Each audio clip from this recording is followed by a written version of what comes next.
कोलकाता की टीपू सुल्तान मस्जिद के इमाम मौलाना नूरुल रहमान बरकती ने केंद्र सरकार के कानून को न मानने की खुली धमकी दी है।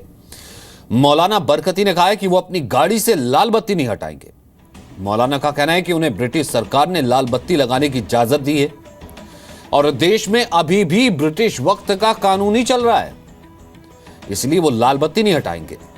मौलाना बरकती का बयान यही नहीं रुका, उन्होंने देश में जिहाद छेड़ने की खुली धमकी दे दी। साथ ही पाकिस्तान के साथ जाने का भी ऐलान कर दिया। ममता बनर्जी के बहुत नजदीकी हैं ये। ममता के लिए इन्होंने अपशब्द भी कहे थे। सवाल यह है कि खुलेआम देश के कानून को न मानने की बात कहने वाले मौलाना बरकती की गिरफ्तारी होगी क्या? देश के प्रधानमंत्री को धमकी देने वाले मौलाना बरकती सलाखों के पीछे जाएंगे क्या? जिहाद छेड़ने का ऐलान करने वाले बरकती पर कानूनी कार्रवाई क्या होगी?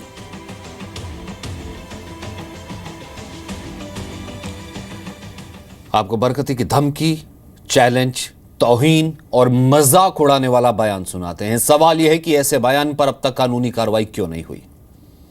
अगर हिंदू राष्ट्र होने के माने कि अगर इस नमाज़ें बंद हुई, अजान बंद हुई, कुरान बंद हुआ, शरीयत पर ख़त्म किया गया, देन जिहाद विल बी स्टार्ट। तो क्या हिंदू राष्ट्र का ये मतलब है कि नमाज को बंद किया जाएगा?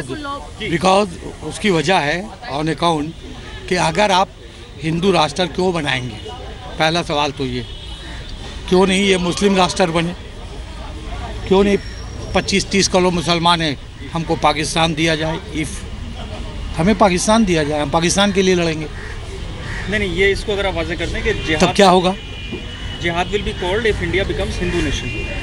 ये स्टेटमेंट क्या है जरा से? वही तो मैं बता रहा हूँ कि अगर हिंदू नेशन के माने ये होता है कि अगर आपने इसको मुकम्मल बना दिया है हिंदू राष्ट्र और आपने कहा अब यहाँ कुछ नहीं चलेगा, जैसे गाय का गोश्त नहीं चल रही है, अब यहाँ नमाज नहीं चलेगी, अब यहाँ अजान आप उतारिए, मैक उतारिए, आप यहाँ कुरान को ख़त्म कीजिए, तो फिर और क्या करेंगे? आपको तो छोड़ेंगे नहीं हम, आप हमको नहीं छोड़िएगा और हम मोदी को भी नहीं छोड़ेंगे। जिहाद मतलब जिहाद में तो खलास कर दिया जाएगा, कोई कहानी नहीं है। वो तो आप देख रहे हैं कि अफ़गानिस्तान में क्या हो रहा है और दुनिया में क्या हो रहा है, और जिहाद तो हम लोग कर ही रहे हैं। हमारा जिहाद तो 100 साल से चल रहा है, वो ख़त्म नहीं हुआ है। यहाँ किसी की लाल बत्ती बंद नहीं हुई, और लाल बत्ती काहे बंद होगी? ये तो सेंटर का रूल है, सेंटर का रूल, सेंटर का रूल इस्तेमाल नहीं करेंगे। ऐसा करें, ये बेकार की बात है और हमको इसका जवाब भी नहीं देना है। अभी प्लेन की लाल बत्ती जल रही है, बंद कर दी जाए। तो आप क्या इस रूल से बाहर? अच्छा, एक बात सुनिए, हम एकदम अपने आप को बाहर समझते हैं। हम हिंदुस्तान के गलत कानून को नहीं मानेंगे, सही कानून को मानते हैं। हम सब देख चुके हैं दुनिया में, अभी नया नया चोचला, जिसको बोलते हैं चोचला, कि हम अभी आ गए, अब हम ये बहुत लाल बत्ती का जो इस्तेमाल है इसको मना किया है। भाई भाई इससे क्या तकलीफ हो रही है? आपका ये कहना, लाल खून बहाइए, लाल खून बहाइए, ठीक है, तो आप इसको इस्तेमाल करते रहे। अरे भाई कौन कर रहा? सभी तो कर रहा है। जी भी जो पश्चिम बंगाल की मुख्यमंत्री है, अरे वो तो कुछ नहीं करती, नहीं करती है, वो अपने मिनिस्टर्स को भी नहीं अलाउ, वो मूली और ये खाती है। कल्चर को पूरी मेरी बात सुनिए, एंड की है, तो आप क्यों? सुनिए, ममता बनर्जी जवानी में सब खाई हैं, सबसे मुराद समझा। तुम्हारे टीवी पे बोल रहे हैं, झूठ जाट नहीं है। माशाअल्लाह खस्सी का बिरयानी भी खाई है, बाकी सब अब बेचारी नहीं खा पा रही है, अभी वो खा रही हैं शोशा मूढ़ी, तो हम भी शोशा मूढ़ी खाएं। वो बोली लाल बत्ती नहीं लगेगी मेरे इसमें, सब बरकती साहब लगा लें। अब कौन बोलेगा? मैं ब्रिटिश गवर्नमेंट के ऑर्डर से लगा रहा हूँ। हमारा जिस वक्त ये पहला वायसरा यहाँ आया, उसी वक्त मेरे परदादा को, और मेरे वालिद तो थे ना 60 साल यहाँ, उनको ब्रिटिश गवर्नमेंट ने ये इज्जत दी थी। आप लोग तो अभी सब भूल गए, शाह इमाम क्या, अभी तो खाली डांसर कहाँ है, ला डांसर। लेकिन अभी तो ब्रिटिश रूल नहीं है ना, शाहरुख खान अभी के गवर्नमेंट के हिसाब के रूल अभी से कोई नहीं, मई के बाद आप नहीं इस्तेमाल कर सकते। ये हाई कोर्ट किसका है? इंडिया गवर्नमेंट का है। कहाँ है बिल्डिंग? नहीं, उसको तोड़ देना चाहिए। क्यों? वो तो ब्रिटिश गवर्नमेंट ने बनाया, लेकिन अभी हमने तो नहीं बना अभी तक, हम अपना बनाना चाहते हैं।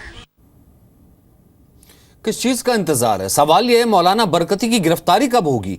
देश के कानून को सीधे तौर पर चुनौती दे रहे हैं मौलाना बरकती, जिहाद की बात कह रहे हैं, सीधे कह रहे हैं 25 करोड़ मुसलमान पाकिस्तान के साथ मिल जाएंगे, किसी को छोड़ेंगे नहीं।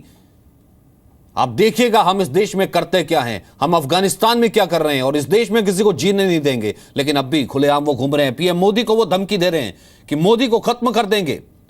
हम यही पूछ रहे हैं, अब मौलाना बरकती कानून से ऊपर हो गए, उनकी गिरफ्तारी कब? वो कह रहे मैं कानून को मानता ही नहीं हूं। ममता बनर्जी के लिए अपशब्द उन्होंने कहे, अब एक्शन क्या ममता बनर्जी लेंगी?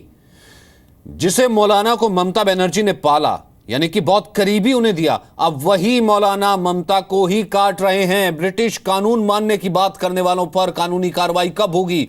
देश में जिहाद छोड़ने की बात कह रहे हैं और धमकी दे रहे हैं। मौलाना बरकती ने ममता बनर्जी के लिए भी अपशब्द कहे, उनके लिए भी ऐसे शब्दों का इस्तेमाल किया जो किसी महिला के लिए शोभा नहीं देता। ममता बनर्जी ने कई मौकों पर मौलाना बरकती का समर्थन किया। सवाल यह उठता है कि जिस ममता बनर्जी ने मौलाना बरकती को समर्थन किया, उसने उन्हीं को अब डस लिया है।